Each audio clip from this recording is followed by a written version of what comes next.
दोस्तों, आज आपके लिए लेकर आए हैं एव मरियम। प्यार एक ऐसा एहसास जो सामने हो तो इंसान को छू ही जाता है, पर प्यार और जिम्मेदारियों में शायद हमेशा जिम्मेदारियों का पड़ला भारी बैठता है।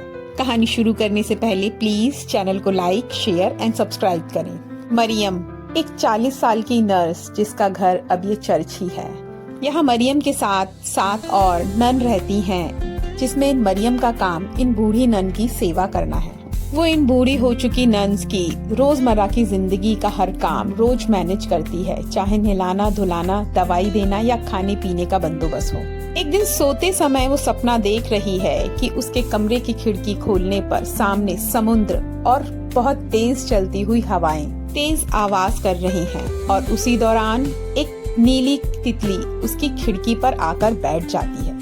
बहुत कोशिश के बाद भी वो खिड़की बंद नहीं कर पा रही। एक छोटी बच्ची जो रोज चर्च में दूध लेकर आती है, उसी के हाथों मरियम ने एक बोतल दूध फादर मार्टिन के लिए भिजवा दिया। फादर मार्टिन भी चर्च की देखरेख में हमेशा रहते हैं। आज शाम को फादर मार्टिन एक बूढ़ी हो चुकी नन सारा को यहाँ पर लेकर आए हैं, और उनके साथ में फादर यूसुफ भी आए हैं। अब से फादर यूसुफ इस चर्च के म्यूजिक और ऑर्केस्ट्रा को देखेंगे। फादर यूसुफ की मुलाकात मरियम के साथ साथ अन्य 3 नर्सें जो वृद्ध नर्सों की देखरेख में रहती हैं, उनसे कराई जाती है।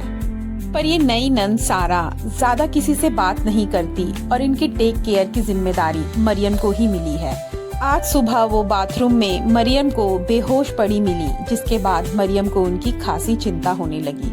वो दूर से ही नन सारा पर अपनी नजर बनाए रखती, पर वो सोच में पड़ी है वो कैसे नन सारा से अपनी नजदीकियां बढ़ाए या उनके मन की बात को जाने।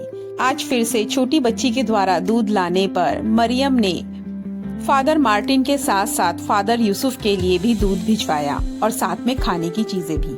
फादर मार्टिन मरियम से पूछ रहे हैं, क्या नन सारा आप लोगों से घुली मिली? जिस पर मरियम ने नामे सर हिला दिया, जिस पर फादर मार्टिन ने यूसुफ की मदद लेने को कहा। शाम को मरियम भी फादर यूसुफ से मिलने चली गई।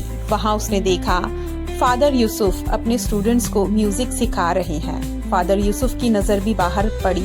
उन्होंने देखा मरियम बाहर उनका इंतजार कर रही है। क्लास खत्म होने के बाद जब उन्होंने क्लास के बाहर देखा तो मरियम यहाँ से जा चुकी थी। शाम को फादर यूसुफ सभी बूढ़ी नन से मिलने के लिए आए, और यूसुफ को देखकर सारा का जी भी लगने लगा। वो भी यूसुफ के साथ नाचने गाने लगी। अगले दिन यूसुफ जब फिर से उन्हीं नन से मिलने जा रहा था, तो रास्ते में उसने देखा कि मरियम भी उसी दिशा में जा रही है, जिस पर फादर यूसुफ ने कहा कि मैं भी वहीं चल रहा हूँ। बेकरी से थोड़ा सामान लेने के बाद दोनों एक साथ चर्च चलेंगे। अब नन सारा की वजह से फादर यूसुफ को लगभग रोज ही चर्च में आना पड़ा, क्योंकि नन सारा किसी और के साथ घुलती मिलती नहीं। पर आज नन सारा की तबीयत भी खराब है, जिसकी वजह से देर रात तक यूसुफ यहीं पर रुका रहा। रात को मरियम जब दरवाजा बंद करने के लिए आई तो फादर यूसुफ ने मरियम से थोड़ी देर बाहर टहलने को कहा, जिस पर मरियम ने नामे सर हिला दिया। फादर यूसुफ ने कल 8 बजे उसे मिलने का समय दिया है। रात को सोते समय यही बात मरियम के दिमाग में घूमती रही, लेकिन रात में ही नन सारा की तबीयत खराब हो गई। उन्हें तेज बुखार है। मरियम की पूरी रात उनकी सेवा में ही गुजर गई। वो वही बिस्तर के पास सो गई। सुबह फादर मार्टिन से बात करने पर मरियम को पता चला कि नन सारा पहले इसी चर्च में रहा करती थी, पर एक औरत एक छोटे बच्चे को चर्च में छोड़कर चली गई। ये बच्चा नन सारा के पास ही पलने लगा, और सारा के मन में उसके प्रति ममता उमड़ गई। जिस बच्चे को उसने लीगली अडॉप्ट किया और उसे लेकर वो चर्च से चली गई। जिंदगी को क्या पता था कि वापस एक बार फिर से सारा को यहाँ पर आना पड़ेगा। और जानती हो वो बच्चा कौन है? फादर यूसुफ ही वो बच्चे हैं। ये कहानी मरियम के दिल को छू गई।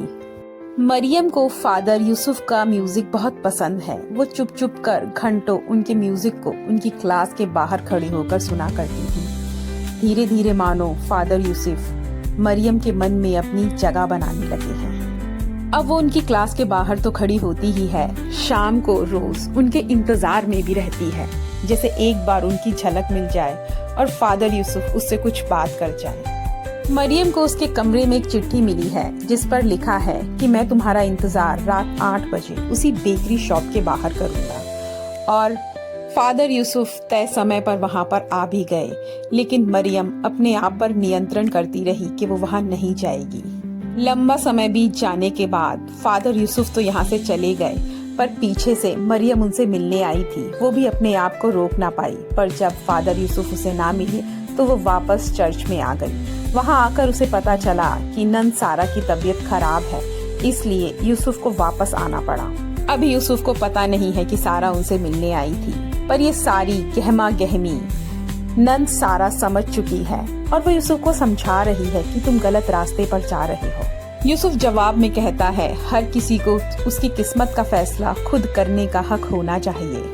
ये तो कोई नहीं जानता कि किस्मत कहाँ लेकर जा रही है, मुझे भी मेरी किस्मत के हवाले छोड़ दो।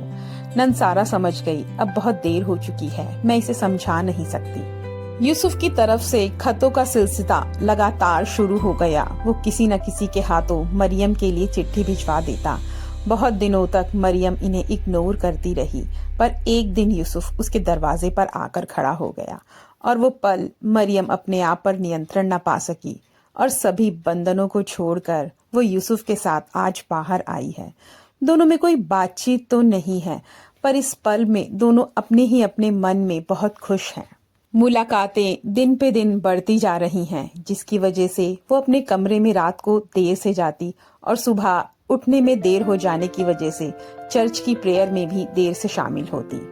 बाकी सिस्टर्स को भी मरियम में थोड़े बदलाव नजर आ रहे हैं। बर्फ की तरह ठंडी हो चुकी मरियम में जैसे किसी ने गर्माहट ला दी हो। आज फिर से यूसुफ गाड़ी में मरियम का इंतजार कर रहा है और आज मरियम ने अपना सफेद लिबास भी अपने ऊपर से हटा दिया है। वो आज रंगीन कपड़े पहनकर आई है, पर हमेशा की तरह यूसुफ के साथ खामोशी के साथ बैठी है। आज यूसुफ मरियम को एक ऐसी जगह पे लाया जिसे वो अक्सर अपने सपनों में देखा करती थी। आज मरियम का जन्मदिन है। इस सपनों जैसी दुनिया में इन दोनों ने अपना जन्मदिन मनाया, पर वो एक पल जहां इन दोनों के बीच की सारी दूरियां मिट गईं। प्यार शायद कुछ ऐसा ही होता है, सही या गलत जानते हुए भी इंसान गलत के बारे में सोचना ही नहीं चाहता और उस पल में बह जाता है। वापस आते वक्त दोनों कुछ ग्लानि भाव में हैं और दोनों एक दूसरे का चेहरा भी नहीं देख पा रहे। परेशान हालत में यूसुफ गाड़ी को साइड में रोककर बाहर उतरकर सिगरेट पीने लग जाता है। मरियम भी यूसुफ को अपना चेहरा नहीं दिखा पा रही और वो दौड़कर चर्च में चली जाती है, जहां पर बाकी सभी सिस्टर्स उसके उस सरप्राइज बर्थडे पार्टी ऑर्गेनाइज की हुई है। मरियम सबको देखकर भावुक हो गई और रोने लगी। उसकी बड़ी बहन समान एक सिस्टर ने गले मिलकर बोला, मैं जानती हूँ तुम इस समय किस दो राहे पर हो, तुम किस उधेड़ बुन में फंसी हुई हो, तुम्हें समझ नहीं आ रहा, पर यकीन मानो अगर सही रास्ता मुझे पता होता तो मैं तुम्हें जरूर बताती। पर चिंता ना करो, ईश्वर तुम्हें इस दोराहे से भी पार निकालेगा। फादर यूसुफ मरियम से मिलने आए हैं, पर अंदर मरियम बहुत ज्यादा ग्लानि भाव में है और वो यूसुफ से मिले बगैर ही ये चर्च छोड़कर चली जाना चाहती है। उसने सामान पैक भी कर लिया है और वो बाकी सभी सिस्टर्स से विदा लेते हुए चली जाती है चर्च को छोड़कर। जब वो ट्रेन में बैठी है तो बाहर ध्यान करती है कि यूसुफ खड़ा है और सामान लेकर बाहर उतरने पर पाती है कि बाहर कोई नहीं है। बाहर खड़े होकर उसे समझ में आया, बिना कन्फेशन के तो वो ये शहर भी नहीं छोड़ सकती और वो चली जाती है चर्च में। उसे नहीं पता कि खिड़की के उस पार यूसुफ ही बैठा है और अपने गुनाहों की माफी वो फादर यूसुफ से मांग रही है। फादर यूसुफ भी ना चाहते हुए भी उसकी कन्फेशन को एक्सेप्ट करते हैं और उसे हर बंधन से मुक्त कर देते हैं और इस पल इन दोनों की राह अलग हो गई। भले ही दोनों के मन में एक दूसरे के प्रति सच्चा प्रेम ही क्यों ना हो, पर वो जिस जिंदगी को अपने लिए चुन चुके हैं उसके लिए इन दोनों का मिलना संभव नहीं। हमें जीवन में किस पल कौन मिल जाए इस पर तो हमारा कोई नियंत्रण नहीं और हम उससे प्यार कर बैठे, ये भी इंसान के नियंत्रण के बाहर है।